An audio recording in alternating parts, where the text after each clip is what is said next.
All right, we're a little bit late, but we'll call the meeting to order.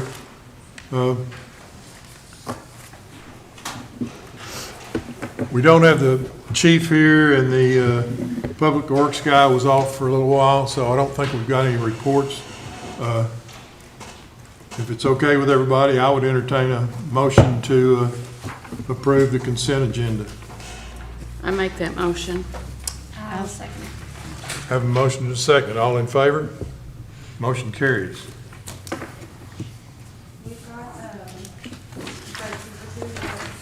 Do we have some people that signed up to speak tonight? Okay, well, we haven't had anybody lately, so I kind of skipped over that. Let's go ahead and get that done. I have something to pass out. How are you, sir? Good. How's it going? I'm doing good. And hey, I want to thank you guys too. The beautification thing, it's awesome to see you guys working through that. Your community plan isn't in place. It's nice to see you guys working with organizations to try to help out with that. That's pretty cool. I appreciate that. Thanks. We appreciate your comments. Is Mr. Patton, please come, Kylie went to him. He never responded, so I'm not sure. Kylie, you want to go quick? You got no, give it to her, okay? Or you want me to give it to you? Doesn't matter. Go come. My name, excuse me, I had a shoulder replacement yesterday. I'm on some meds. I apologize if I speak a little funny, but I'm here to talk about the Johnson County Active Direct Response Protocol, specifically number 2, which would be the immediate action for Godley PD and Godley Fire. It states the first officers to arrive should recognize that their primary objective is to stop further violence, and that's absolutely phenomenal. And then the other piece highlighted says officers should treat any massive hemorrhaging that may result in the immediate loss of life, and that's absolutely outstanding. But I do have some questions about it. First, training. Law enforcement is traditionally trained in a defensive and a protection role, not an offensive role. To enter in a close quarter battle scenario, that requires an offensive thing, and it requires a lot of continuity, especially if you're bringing in other agencies. So I hope that some of that's being addressed, and that the training's the same. And then on entry, are they going to have any capabilities like silent breaching, mechanical breaching, or explosive breaching? And then diversionary devices options like 1-bangers, 9-bangers, and smoke. As also entry, what is the smallest maneuver element that they're capable of doing? That depends on how they train. That could be a single-man entry, a 2-man, and a 4-man. And these are important tactics that need to be considered when these are being discussed. Are they going to strong wall, points of domination, shallow entries?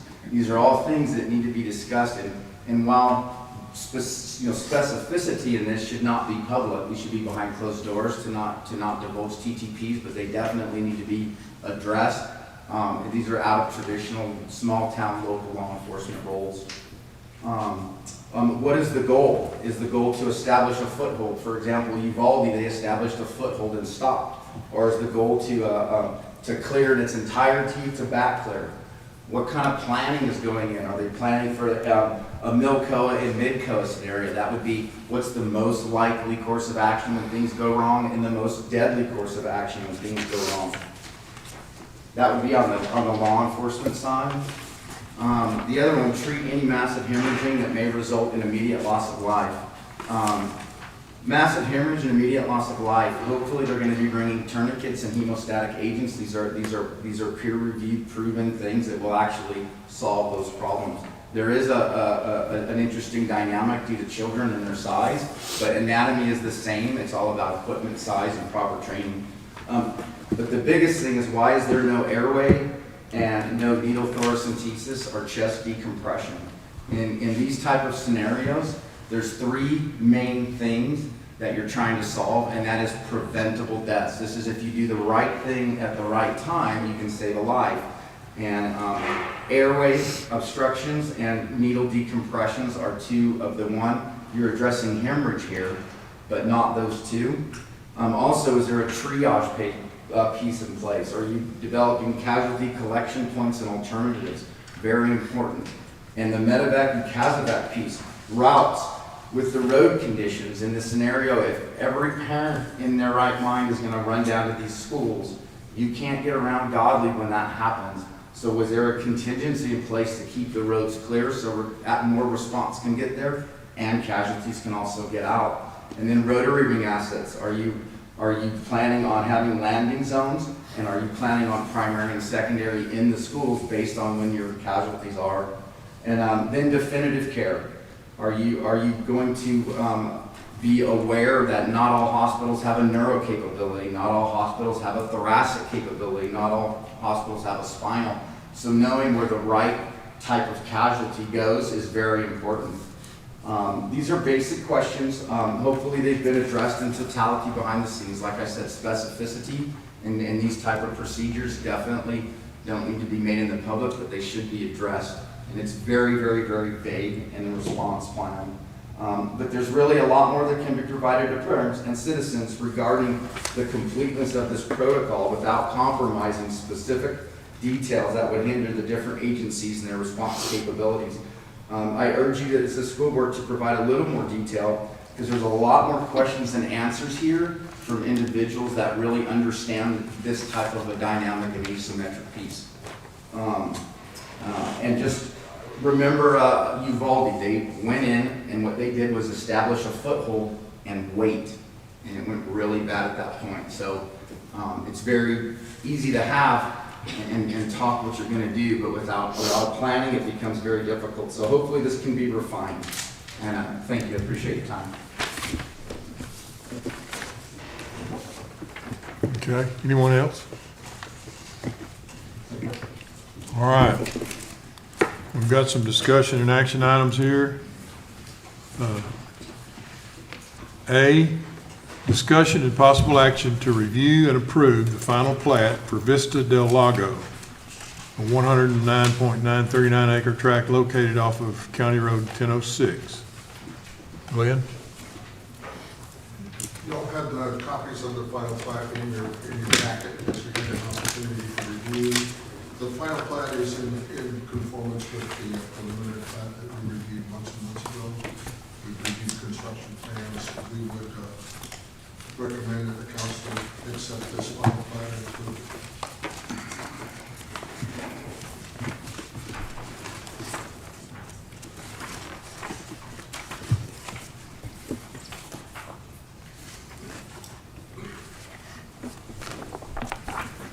You find it, Rhonda? Not yet. Flip to it, it's about, There it is now. It's right here. Okay, now, oh, can we, okay. That's it. Killing one, about 5 or 6 pages.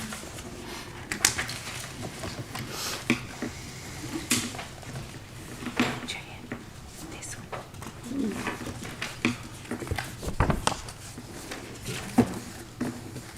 I looked at it here.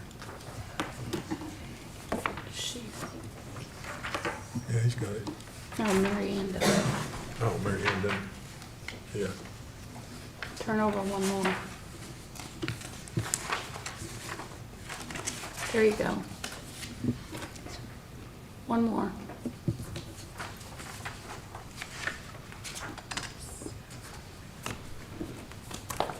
It's still not it.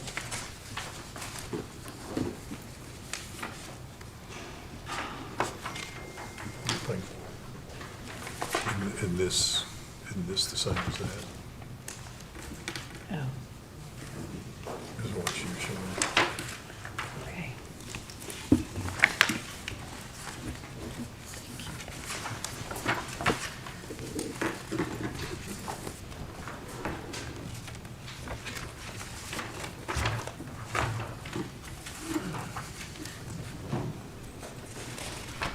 There we go. I got it. Okay. You got it. Yeah. I can't make it.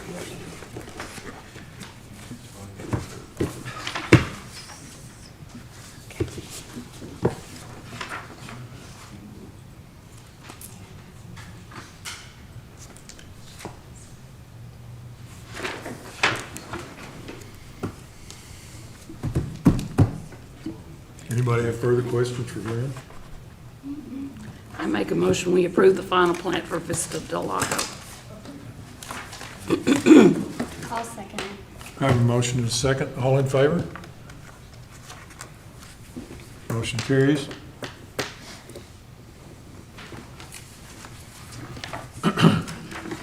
B, discussion and possible action to approve the replat of 501 Glendale Drive.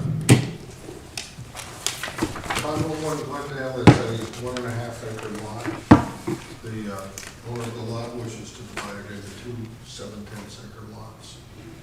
There's no reason that we should not allow this. It's on Johnson County water, and those lots are plenty big enough for things like sewer facilities, so it's a replat of an existing lot, and we recommend approval. It's one lot and a half, it's about an acre and a half, and it's gonna have 2 3/4 acre lots.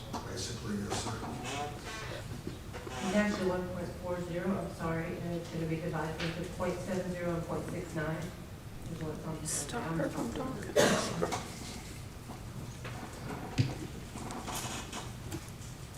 It's about 1.5 acres, and it's going to be divided into two lots that are approximately 7/10 of an acre, is what I said. Oh, Thank you for correcting me. I'm sorry.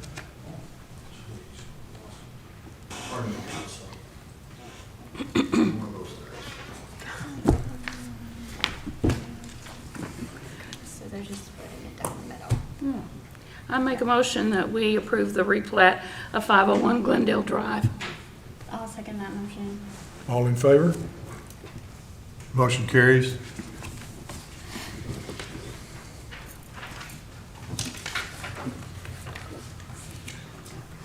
C, discussion and possible action to enter into an agreement between Mosaic and the City of Godley regarding the city's comprehensive plan. And I think we've all talked about this, we talked about it a little bit last meeting. David, you're, Mayor, I've asked Chris DeConti of Mosaic to come up and present to the council about the final scope of the contract and essentially how we're going to walk through the development of this comprehensive plan. So I can take over from there. Just so you know, council has the packets that you have presented. Okay, perfect.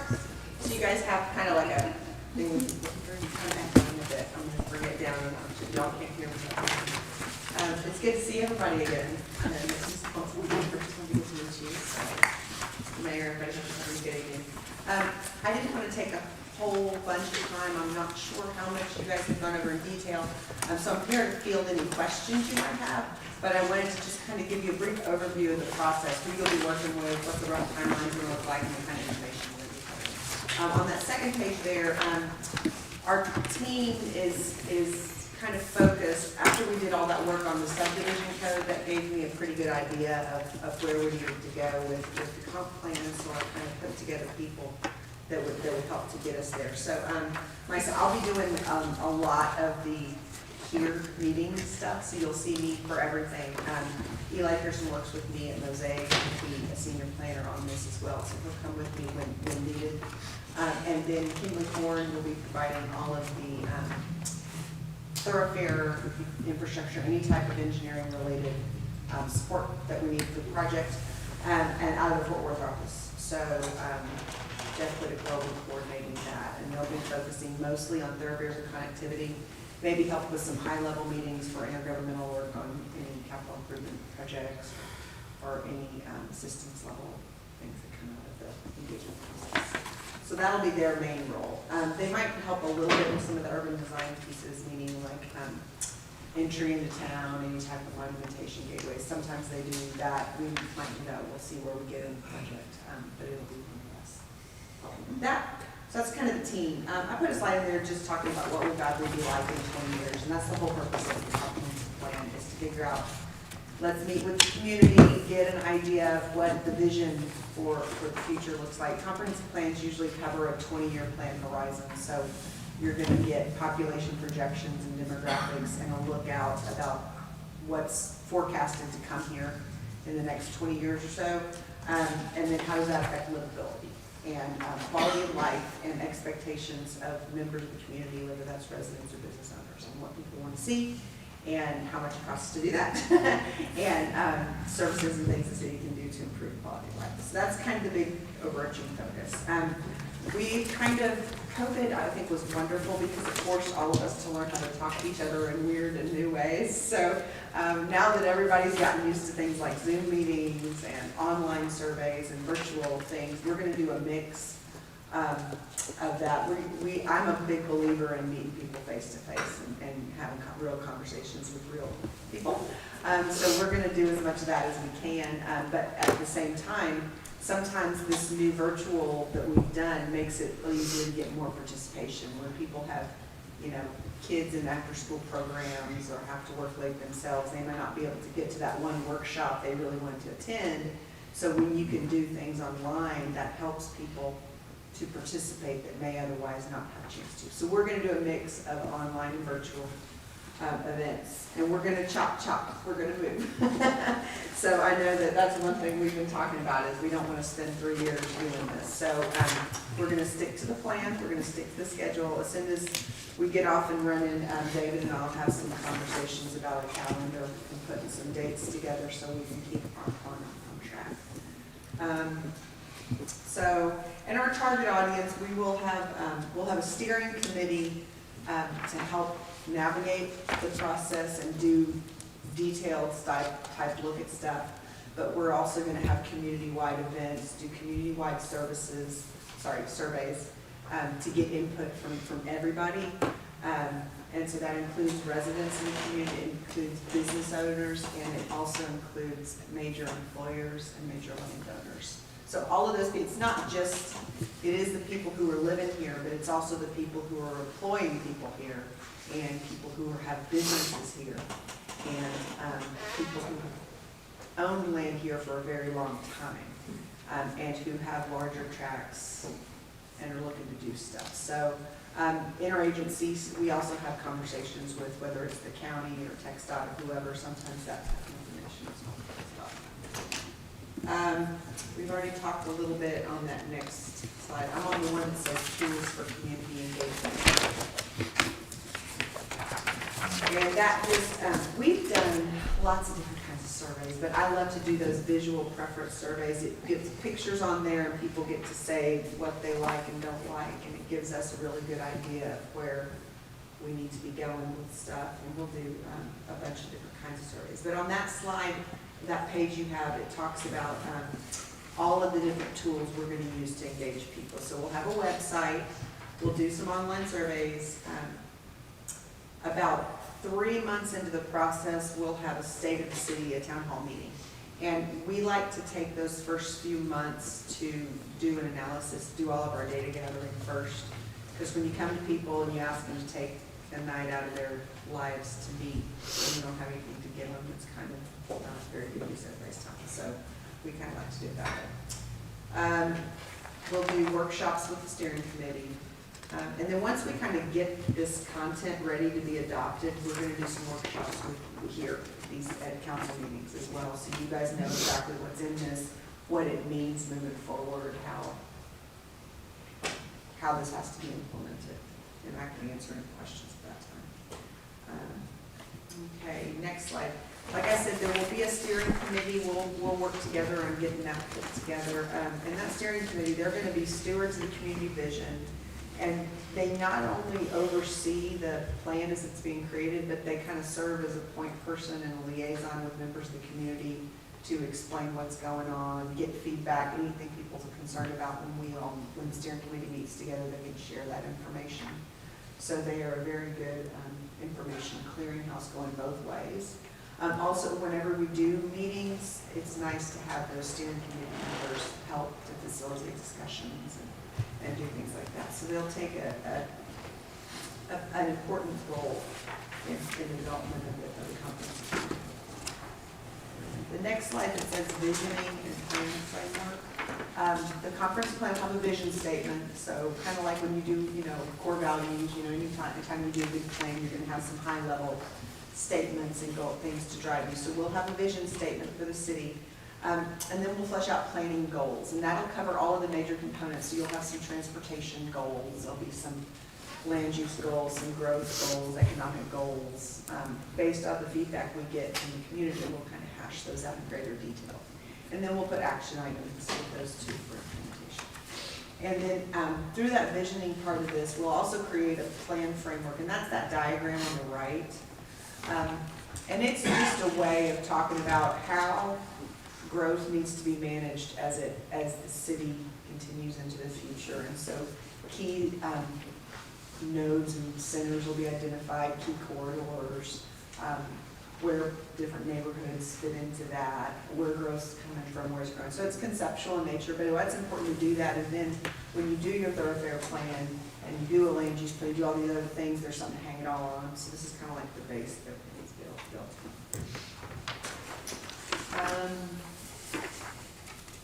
Next slide, the integrated planning for sustainable growth. The reason that state of the city, the report at the beginning is important is that you're planning for projected growth.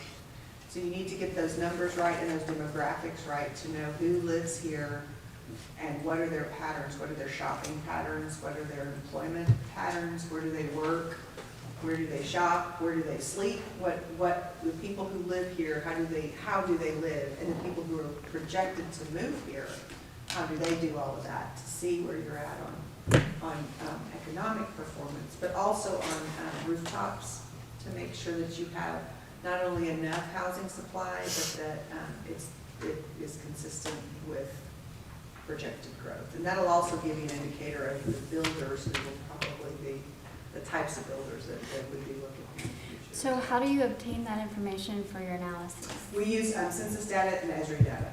So those are our two sources.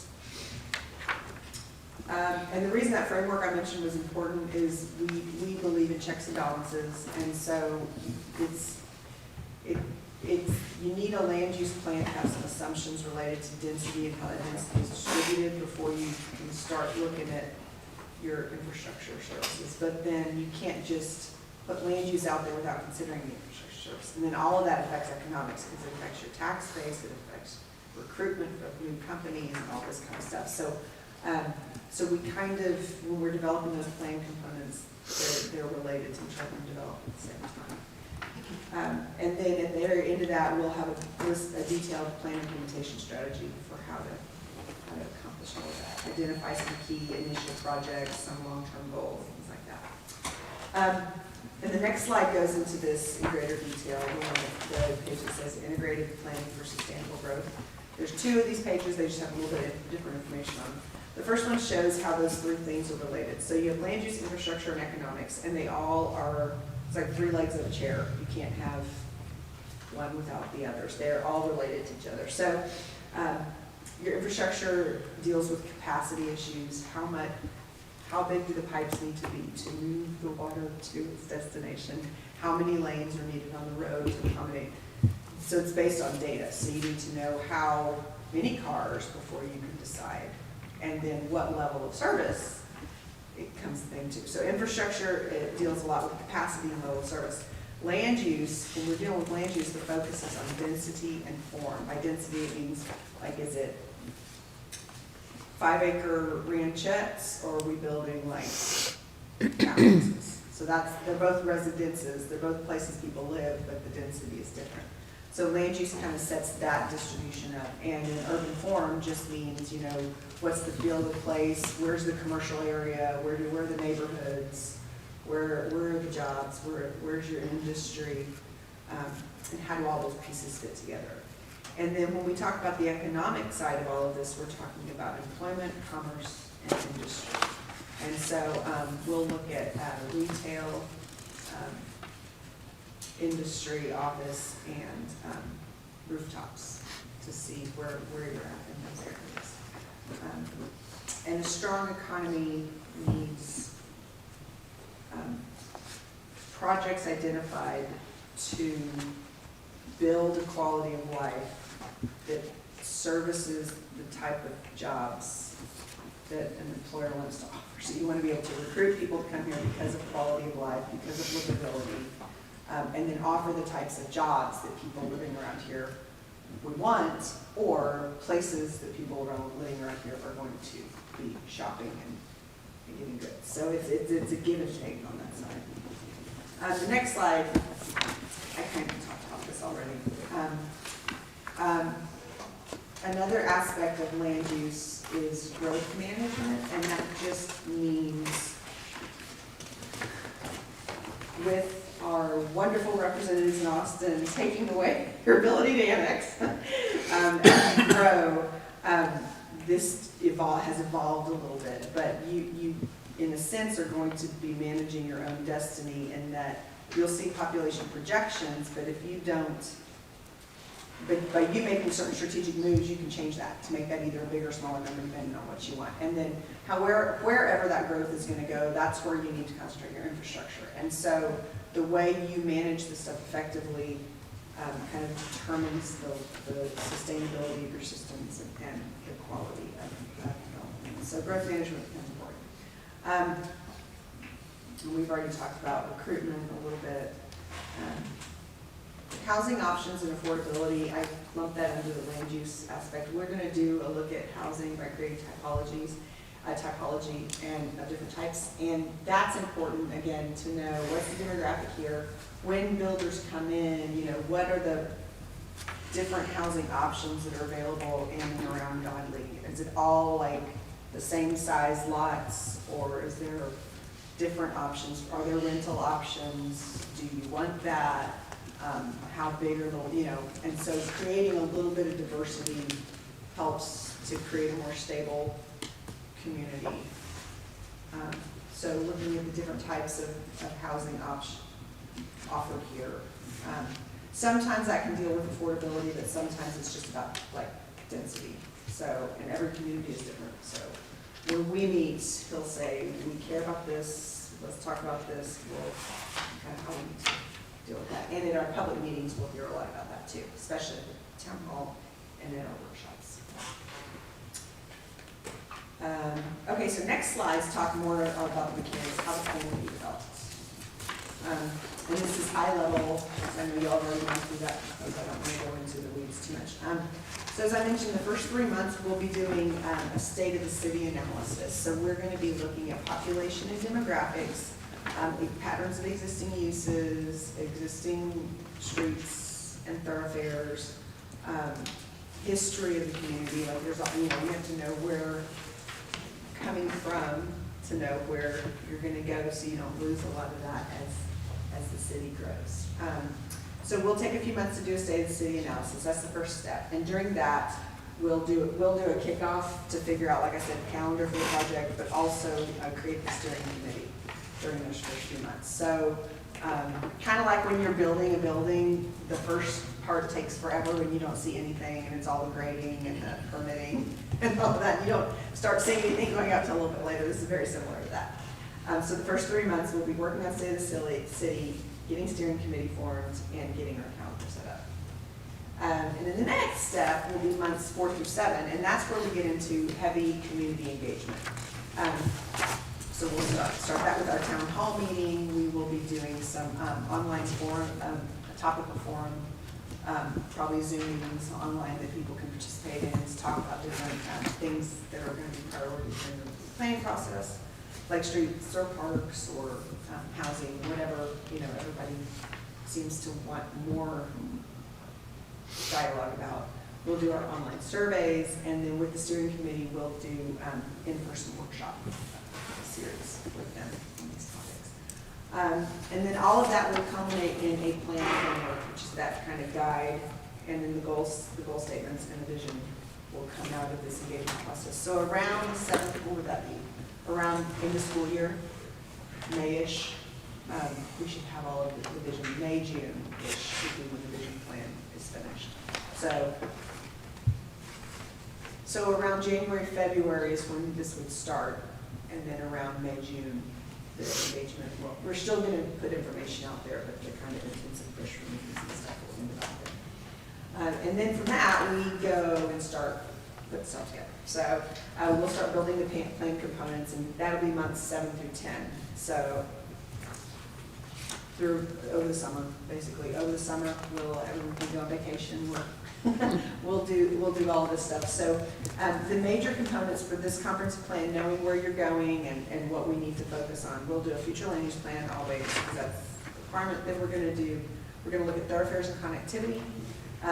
And then we'll do, smaller components would be related to urban design, housing, as I mentioned, options. And then for infrastructure, we are not, you already spent a lot of time doing your wastewater kind of master plan, so we don't want to reinvent the wheel there. What we'll probably talk about is like providers, CCNs, how are they working out, ownership, giving, who's going to provide this service in these areas, where is it constrained, and then any talks with the county that need to happen. So we'll be at a higher level advisory role on providing to meet capacity. And then after we get all the plan components done, we'll move into the adoption stage of everything. So that'll be like beginning of school year next year. And we'll have a public open house, so that'll be an open thing where we'll have like different stations. People can go to get information, and the steering committee will participate. They'll be at the different stations to talk with everybody, and the consultants will too, and staff. And you guys, if you want to come. And then and that's to give the community an opportunity to provide feedback on the document. We want to make sure that we've heard everything, we've taken all that into account, and you know what everybody thinks before we get into adoption. That way, everybody knows, everybody loves this, there's a problem with this, we need to fix this, so there's no surprises on all that front. We'll come here probably 2 meetings. Usually there's like a reading and a draft of the document. You guys get a few weeks to look it over and make any comments. I'll do like an orientation workshop with you too, to kind of walk through it. And then at a subsequent meeting would be when you would start taking action. So, so that's our goal. Our goal is to get it done in a year, because you need your land use plan to then go back and start looking at any changes. Like if you do need any changes to your zoning code, you have to do this first. If you need any changes to any of your design criteria, any assessments, some of the assessments you want to do, or any new type of requirement you want to put on developments coming in, you need this first. So this is kind of like your first step before you can do some other things that you need to get done. So we don't want to take too much time doing this, because this is very, very important that it informs things that are also very important that you can't do with. So we created a thorough process that is disciplined and that will get you an adopted plan that is good, that will reflect community inputs, but that will not take years and years and years to get done. That's the plan. That's our goal. So I have a couple questions, Yes, if you don't of course. mind. Okay, so I know that in phase 4, we are going to have a chance for feedback, but any other phases, are we going to be updated on any other information, or is it y'all will finish it and then we, on phase 4, will get the input? No, we will, I'm trying to remember how this plays out in detail. There's pretty much, did they get a copy, David, oh yeah, that thing on the calendar, did they get a copy of the calendar? Do you know? Show me the copy of the contract. A copy of the what? Contract. Yeah, the contract. Oh, It's yeah. right So here. like the second to last, try the second to last, somewhere around the end, what pages, is it towards the end of that? It is the, looks like the last couple of pages. Yeah, there's one that's a timeline. Okay. And the dots won't show up because they're colored, but you can kind of see peppered through there when, basically starting from the 4th month until the end, every month, there's going to be a touch point Okay. of some kind for everybody. And the website will be up. There'll be a website up all the time. And then it's just, we'll do that intense window of, because we need input. So we're getting community input months 4 through 7. But we'll be communicating back and giving updates, whether it's through the website or online, Zoom, whatever. But there's going to be almost every month, there'll be something. Okay. And the steering committee can also, depending on how much ownership they take and how much we need to do here at these meetings. The 2 things that can really push the budget over a lot are meetings and graphics. Okay. And so I tried to keep this to what I thought was important without loading this up with a bunch. Like, I could be up here every meeting, but then, you know, you have to pay for that. And I'm trying to be good steward of that. And we can do, virtual is nice for that as well.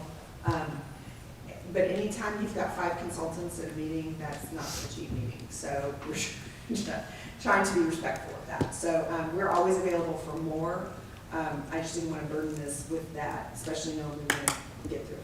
So, but if you'll notice on there, about every month, there's a touch point. Okay, and then also, as far as your analytics go, are you doing present day, or are you going to go back in order to forecast it? No, we don't do historic trends. If you look, like Texas Water Development Board is super, they do historic-based trends. I find that that's not super realistic, especially in this area, because when you're seeing growth, like the number of subdivisions y'all have in your ETJ, that's all new. And so your demographic is gonna be like all new. Right. And so when you start looking at historic trends, it's not, like you look at Frisco,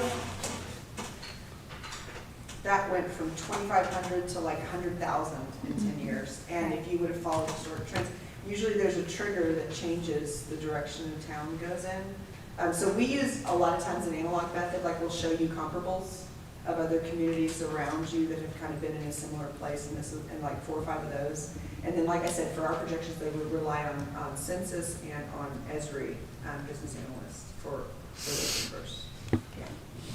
Does that help? Thank you. I was kind of in that mode where you can't go back Yeah. because it's growing way too fast. Yeah. Yeah. Do you typically get a really good response, or does it take a little while to get a response from the residents as they find out about it? It depends. There's usually, if you have an idea of what everybody's concerned about, and you make it clear that that's going to be addressed in this, you're going to get better attendance. And if you create venues that are easy to get, whether it's in person or you figure out how people in your community like to do stuff and do it that way. But, because it used to be where everything was done here, you know, and a lot of people, especially, I remember like 15 years ago, there were a bunch of moms but they couldn't get to these meetings because it was dinner time or it was kids having practice or whatever. And so we realized there's a lot of people that can't do this at this time every day. And so that's why these online forums ended up being great too. So I'd say, and the other thing with online surveys, I like that because you get data that's quantifiable, because you're disciplined to 10 questions they have to give, you know, so I can tell you exactly how many people, you know, took it and what those data points are. So from an analytics standpoint, the online stuff is great because it's easier to quantify and measure. But that doesn't mean it's better data, it's just easier to work with. So a good mix of the two, I'd say. But also knowing which words to use in the flyers or however you're sending out your announcements. Like I did a unified development code for one community, and they kept calling it the UDC, the UDC. Well, nobody understood that that meant the zoning code. And so nobody knew that council was getting ready to do a whole new zoning code, a whole new zoning map, because they just kept saying UDC, UDC. So you really need to make sure that you use words to communicate effectively what it is that's going to be talked about and decided. Because unfortunately, people don't care so much at this level, but then once a zoning map comes out, then, well, we never knew, we didn't hear, what are you doing? Well, we've been talking about it for 2 years, you know. So it's important to use the right words and use the right tools. You can't force people to come, but if you do that, you're going to improve your audience a little bit. Well, I just know that we're in a period now where a lot of our growth drives to Fort Worth or Dallas to go to work. Yeah, They leave early, they get home late, yeah, and they don't have a lot of time. So Right. the online stuff, because we want to get as much participation from those folks as we can. right, So, yeah. so hopefully the online surveys will really be a big help initially, and then some of them will find time to come to meetings. Right. We kind of set that up that way to where in person, we're going to do in-person like work sessions with steering committee, you know, where they're around a table and we're looking at maps and marking on stuff.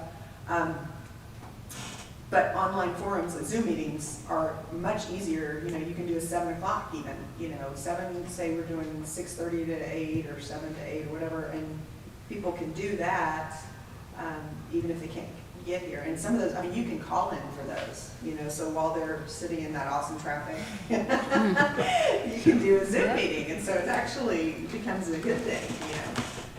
So yeah. Any other questions? Thank you. Yeah, I wanted to briefly also let you know about major deliverables, though, like the products you're gonna actually get. So when we do that state of the city analysis, there will be a first report. So we don't wait till the end to give you something. So those first 3 months, we'll do our analysis and create a state of the city report, and you'll get that as a document.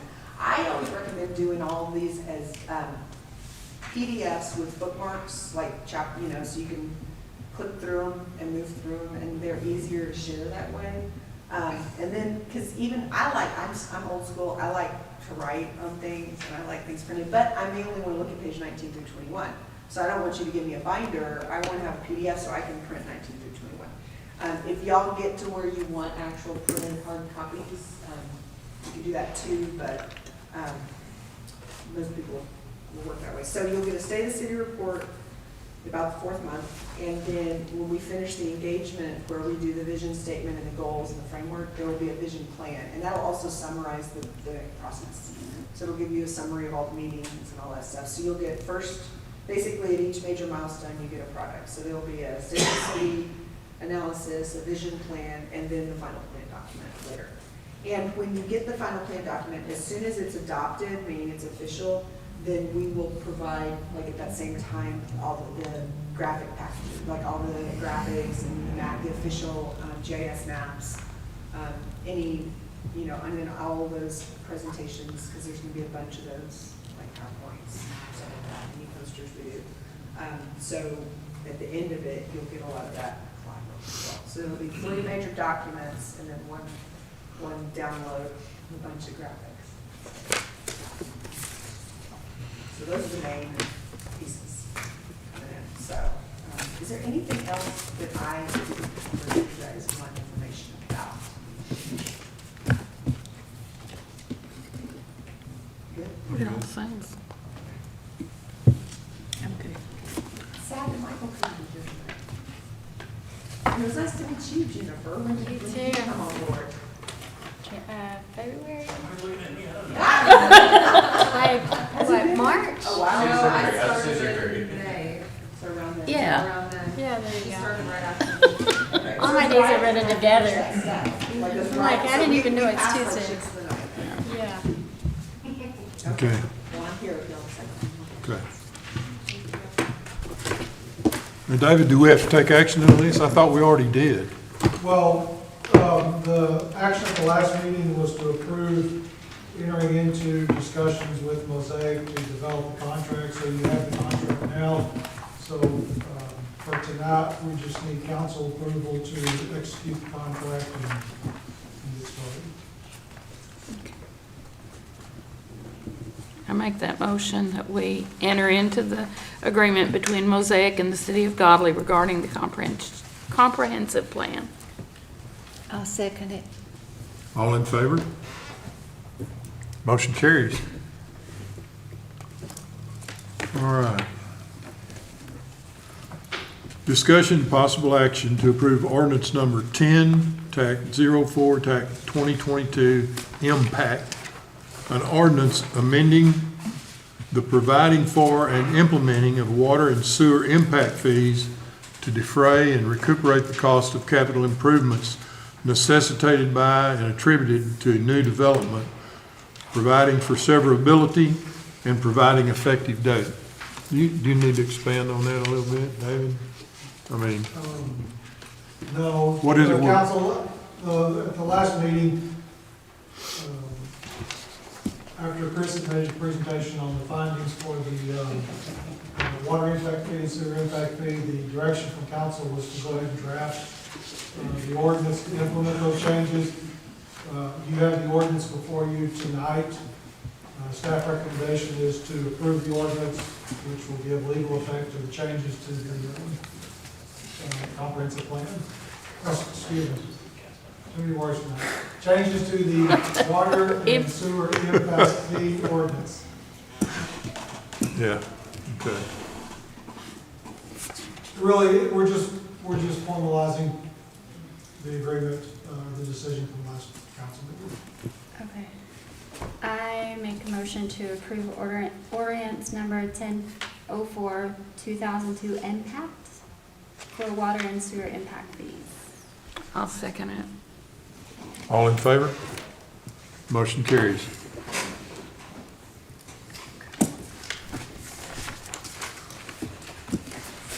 Anybody have anything else they want to bring up? I'll make an announcement for the Lions Club. It's going to, on October the 29th, they're going to have a flower and plant sale. And there'll Okay. be lots of, Their annual, Yes. their annual flower and plant sale. It's It's, gonna no, be well, no, October it's 29th. pansies. it's just pansies. Pansies and some Oh, chrysanthemums. it's pansies and Not chrysanthemums. the big Okay, one. okay. Yeah, not the big one, it comes in Yes. spring. And this is at the fire station, right? Yes, Yes, it's at the fire station. Is it all day or No, 10 to 2. 10 to 2? Okay, that's the 29th of October. All right, Also, the upcoming concert Saturday, the community concert. and the circus is coming to town.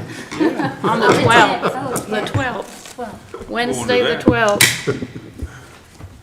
Yeah, it's October. All right. And On this a Chamber of Wednesday. Commerce thing is November 9th in the park. Columbus Day. We're getting Columbus Day busy. the 12th? All right, It's the Nothing 10th, further, isn't it? Mayor. I don't remember. there's nothing further than we stand adjourned. Awesome. I know James always had that holiday. I'm glad it didn't last till 8 o'clock. Thank y'all. Thank you. Y'all just turn your lights off by pushing that button. The red one? Right.